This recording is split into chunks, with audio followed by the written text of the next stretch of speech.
Welcome to Women in Paint. Whether your paint story is dripless or an old school mix of project management, business ownership, or modern estimation, the stories of women in paint are now part of the industry's rising success. We'll educate, encourage, and promote diversity and gender equality by giving you a behind-the-scenes look at our proven skills, business acumen, and driving force that propels anyone to find meaningful opportunities and a career path that challenges lives through paint. Now let's welcome your host, Michael Cheney. We are live today. I have Miss Rina Bindi on with me, and I got to tell y'all, she is dynamic. She is a total, I'm just going to say it, badass business owner, killing it in her industry. Rina, thank you so much for joining me. And listen, let's just get into this. Who is Rina Bindi? Oh, I'm a mom, wife, entrepreneur. I wear so many different hats, Michael. It's all of the above. Just living my life to the fullest and adding value where I can, pretty much.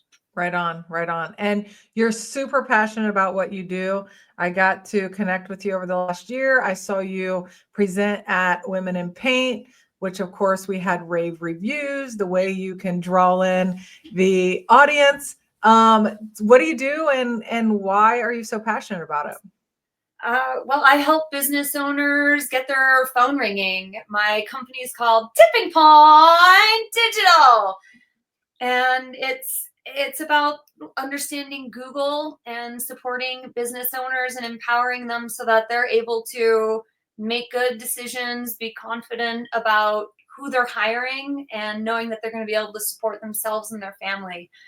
So it's search engine optimization, some advertising, a little bit of social media, and it's needed in today's age in the digital world that we're in. So it's how it rolls. That's how it rolls. And I have to say, you made me get on stage in front of all of these women and do that intro. I'm not even going to do it again on how you say Tipping Point Digital. I'm not going to do it again, but you actually made me do that. I'm not saying that I, have any, hard feelings on that. No, but you can tell even just by the way you introduce your company, you've got a lot of passion around it. So you're talking SEO, you're talking social media. Does that stuff have to be scary for business owners? Because sometimes it feels a little scary when we're trying to figure out how to tie it all together. When I had my first company, which I built and sold, I didn't understand. I knew like SEO and digital marketing was important. But my company, I was a children's entertainer at the time doing face painting. And I didn't understand all of it. And there are all these different companies telling me like, oh, you need this, you need local SEO, you need to have social media, and it all has to be different, and your website needs content. And well, they weren't even telling me content. They would just say SEO and advertising. And there wasn't really anyone who I had come across that was willing to educate me or teach me about the importance and how it works. And I didn't know if I was investing my money in the right spots with the right people, because I was a face painter at the time. How was I supposed to know? I was a new business owner who had people working with me, and I was doing the systems and the operations and the finances. And I was like, I don't know. So yeah, it can be very scary. So if we thought really basic, and I'll tell you what, in a moment, we're going to kind of build out a presentation that you're going to do at the expo here coming up. But like, how should a business owner, let's think of someone that's just getting started, kind of like you were with your face painting. You knew your lane, you knew your craft. Are there quick tips on like, where do you start? I mean, you obviously need to have some sort of social media. If you were going to say, start here, where would you start? All right. When it comes to digital marketing and having an online presence, the first thing any business should do is get their name on their, like, across their website, their social media profiles, be it LinkedIn, Facebook, Instagram, Threads, TikTok, all of the platforms that you can get access to. It'll increase your digital footprint. Yeah. That's where I'd start, is just website, Google business profile, social media. Clean, easy start. Yeah. Okay.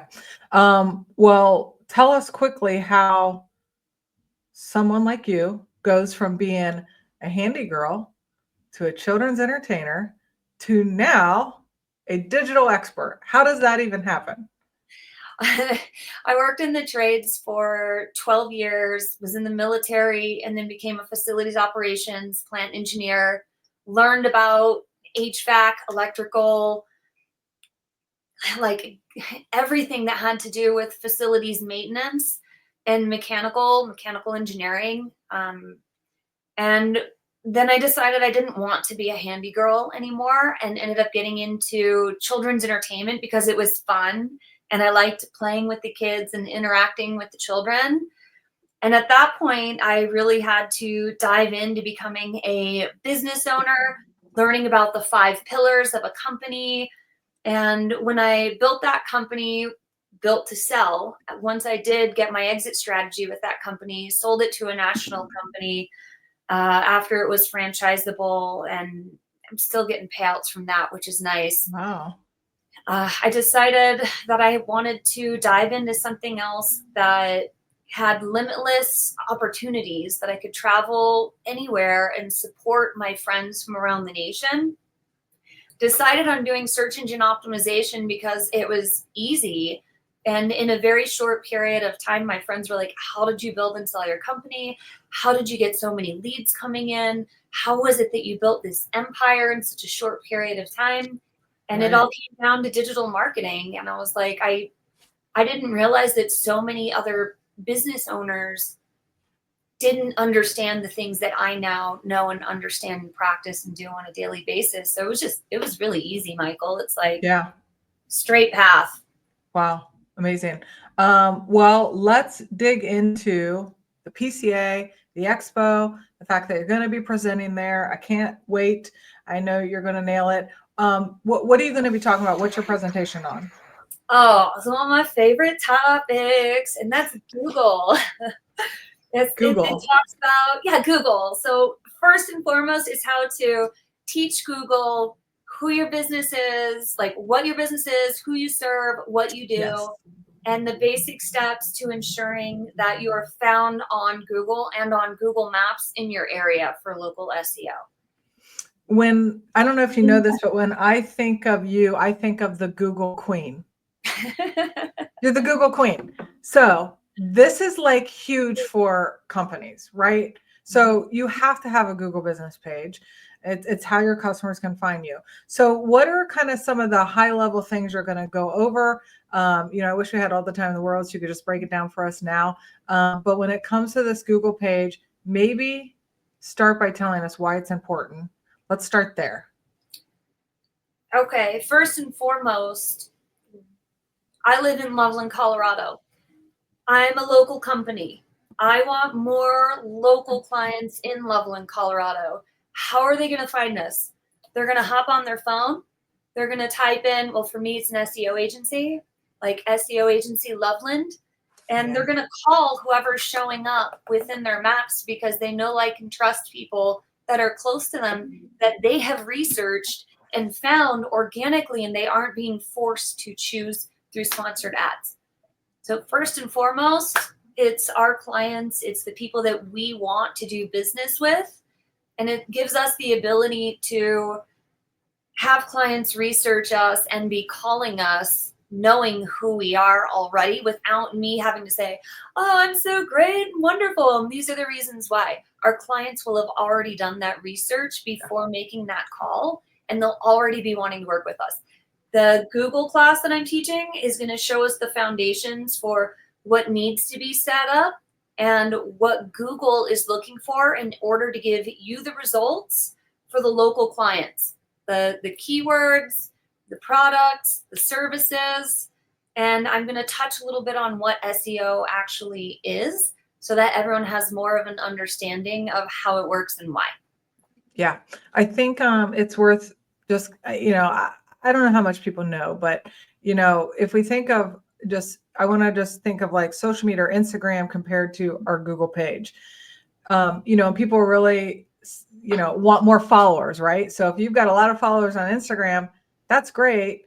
However, the question is, are those followers in your area, right?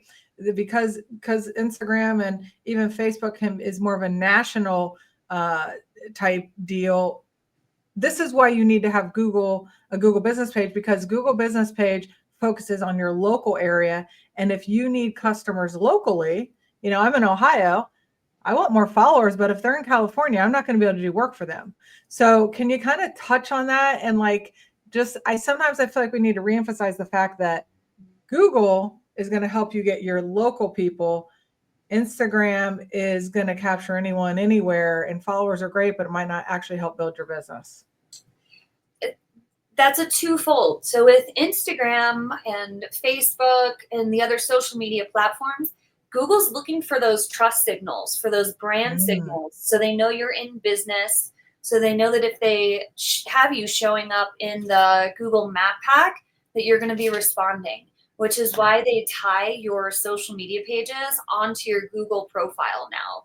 So they want to see those trust signals. So for those companies who are doing that, that's great. And like you were saying, Michael, someone in California isn't going to hire someone in Ohio or Minnesota or New York. Google, with Google Map Pack, like how many times do you go somewhere throughout the week and use your phone to find directions? Let's say your pipe bursts.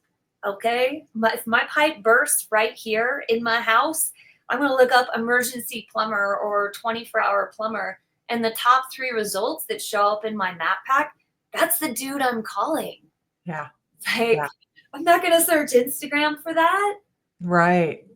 So is it fair to say that Google, well, let me say it this way. You want to be active on your other platforms. You want to be active on Instagram and Facebook, because Google recognizes that as you're active, you're participating, and that shows credibility. Therefore, Google uses that as part of their criteria to promote you. Is that right?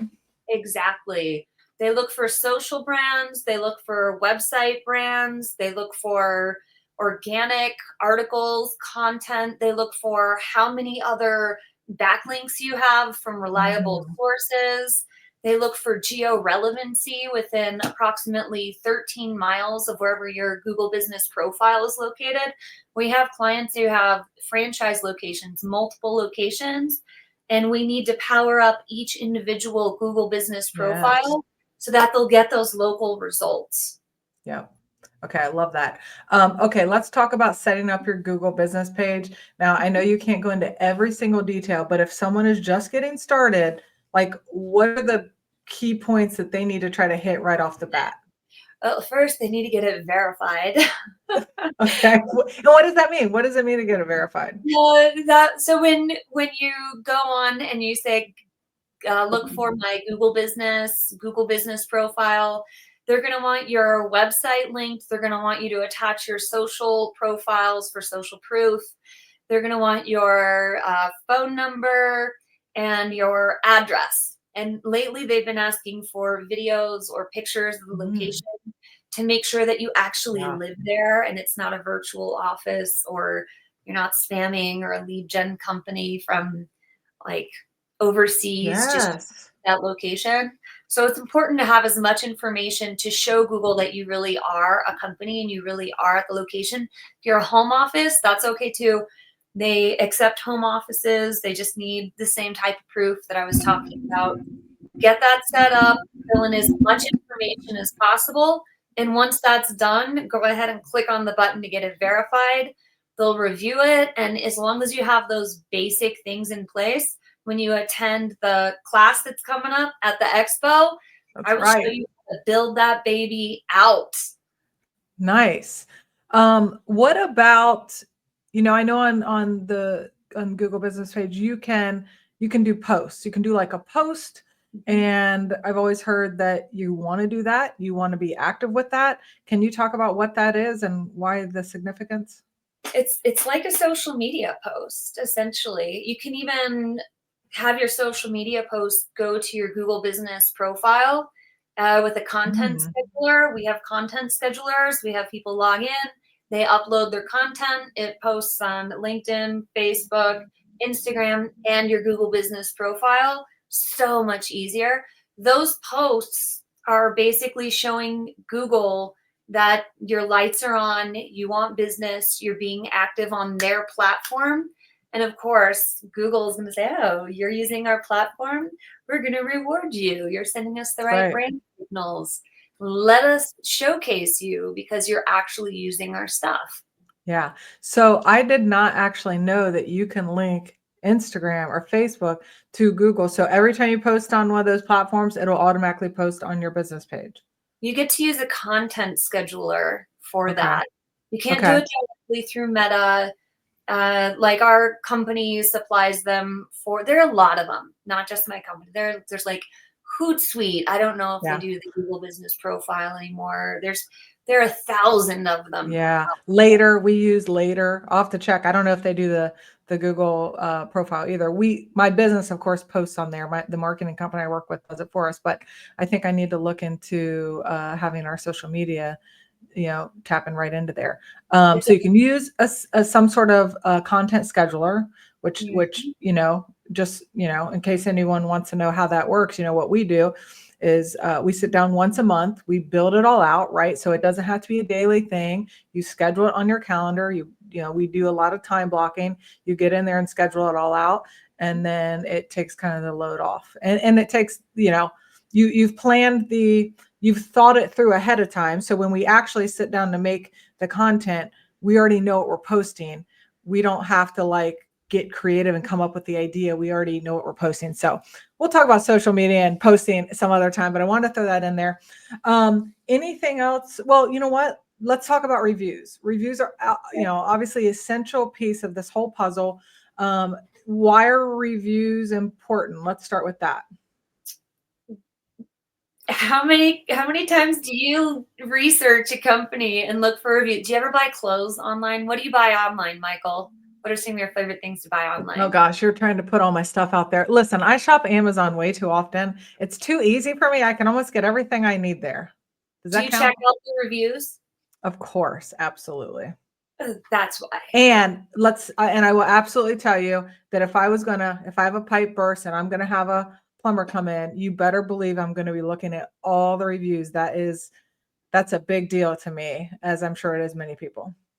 Every company, it's the know, like, trust, pay me, refer me. It's the cycle of human psychology. Everything we do, from the type of like earbuds that we purchase, to the type of phones, to the type of shoes that we buy, to the companies we do business with, it's about the know me, like me, trust me, pay me, refer me cycle. Mm. Google looks for those trust signals and keywords as well that are involved when a client leaves a review. We dive into that in the expo. I will talk about that in greater length. But just a little bit of icing on the cake is like, get reviews. The magic number is 40. 40, Really? at least 4.1 or higher for your Okay. scores. And then Google starts saying, okay, they've been around, they're doing their thing. Okay. So really get to 40 as fast as you can, then continue to get more reviews. Yep. Okay, I love that. What are we missing? Any other key things? I mean, I know you're going to do a whole presentation on this, Yeah. but what other little tidbits can we throw out there about the Google page? We covered most of the basis for it. There's just so many nuances, and I call it threading the needle, small details for it. It'll be best to go over it at the expo, Yeah. in the classroom environment, where people can ask questions about different nuance items, like, oh, what do you do with this? And well, I have cabinet refinishing. How do I incorporate that? Yeah. And I'll be able to go over those in detail. It's just this isn't really enough to dive into more of what we discussed because there's a lot. There's a lot of details there. You presented on this at Women in Paint event, Ugh. and you got great response. The thing that I love that you did is how you got people involved. It made your presentation really exciting and getting people involved. What, like, from a presentation standpoint, right? You present, this is your jam. Talk about ways in which you get people involved to really engage them in the content. This is more of a workshop style. Like I could stand here or sit here and I could talk all day long about everything that I know, and that's boring. I wouldn't listen to that. like, like pull open your laptop, ask me questions. I'm going to ask questions. I want you to think. I want you to think about your local area, how your unique situation applies to what it is that I'm teaching, and ask questions. I'm going to ask you questions, the audience questions. I'm going to make sure that everyone is able to understand and comprehend the content that I'm teaching on the most basic level, and jump into some high level overviews and the individuals who have their Google business profile, the reviews and all of the services, et cetera, built out. Those are the ones who are going to hear those cues, and they're going to ask me some of the more in-depth questions that the beginners may not catch. And I'll be able to dive into that. The beginners will be able to hear, like, oh my gosh, did you hear what she just said? And ask questions to someone else later about that. But it's a good blend of high level overview, in-depth detail, open up your laptop, and just staying engaged the whole entire time, so that when Brad, when Tiffany, when Jessica, when Michelle, when all of these men and women are walking out, they're like, I learned something valuable. I will start to get results within the next 2 weeks as a result of the action steps that I took within this workshop in the last 45 minutes. That's what I love about it, is if someone attends your workshop, literally they could leave and have their Google business page built out. Or you could already have a page and then you learn how to tweak it and make it better. So that's amazing. So when people come to the workshop, they should have a laptop, iPad. Is there anything special that they should have to really make this effective for them? A laptop, 100%, and just a desire to build their company and earn more revenue. We say, well, actually, we've experienced the individual companies, like in the trades, basement finishers, restoration companies who have done this or have allowed us to optimize it for them, have experienced at least 100,000 gain at minimum of revenue, 10% or more growth from having their GBP optimized. Amazing. I mean, it's kind of a no-brainer. You got to get this going. So you work with companies. So how does someone work with you? Like, we'll start with maybe at some point, let's get your contact information, but like what does it look like to work with you, and who's the ideal candidate?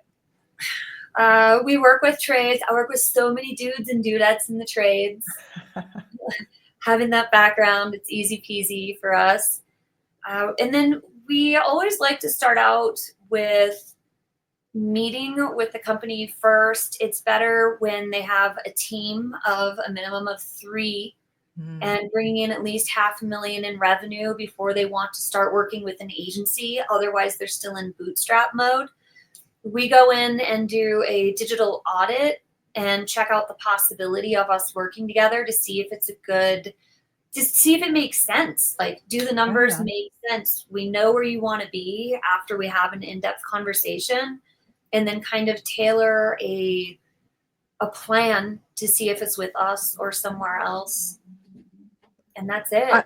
You know what I love? Like, I love when companies like yours say you need to be at a certain point, right? It might not be a fit if you just started yesterday, right? You're saying be at least $500,000 revenue, and then you can kind of, it sounds like you do the scan of the digital footprint that a company has, and then from there you get to make suggestions on avenues to approach, avenues to run with to help meet the goals of the business.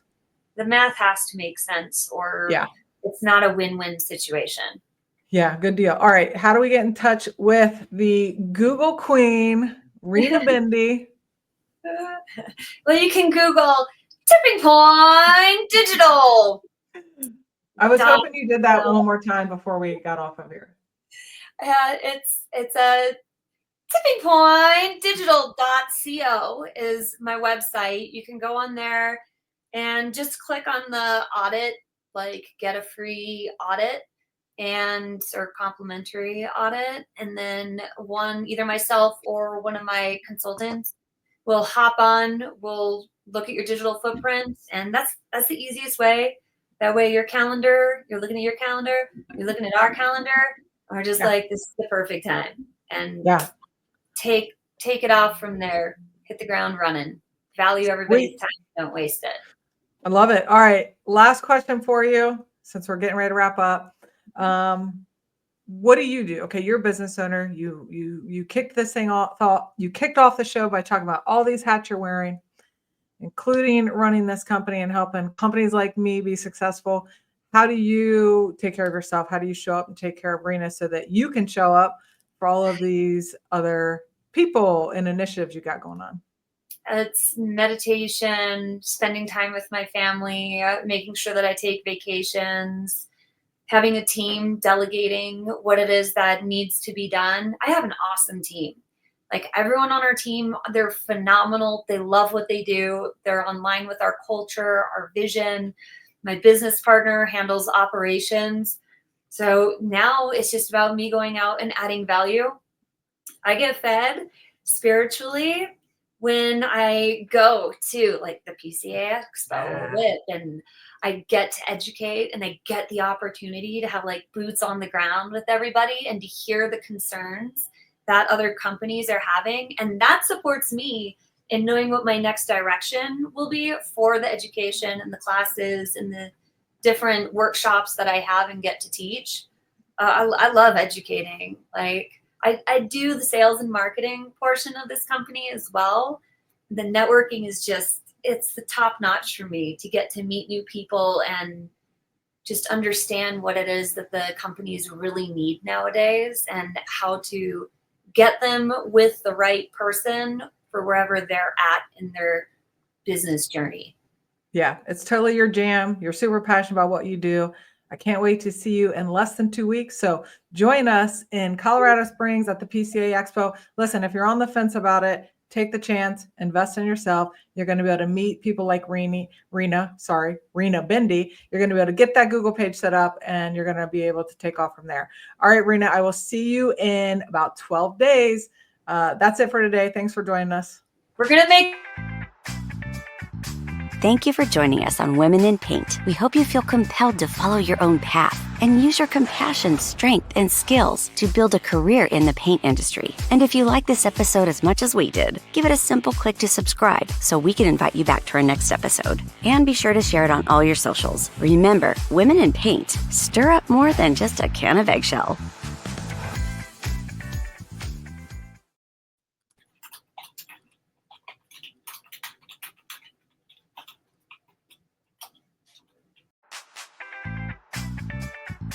Thank you for joining us on Women in Paint. We hope you feel compelled to follow your own path and use your compassion, strength, and skills to build a career in the paint industry. And if you like this episode as much as we did, give it a simple click to subscribe so we can invite you back to our next episode. And be sure to share it on all your socials. Remember, Women in Paint stir up more than just a can of eggshell. That's super cute. All right.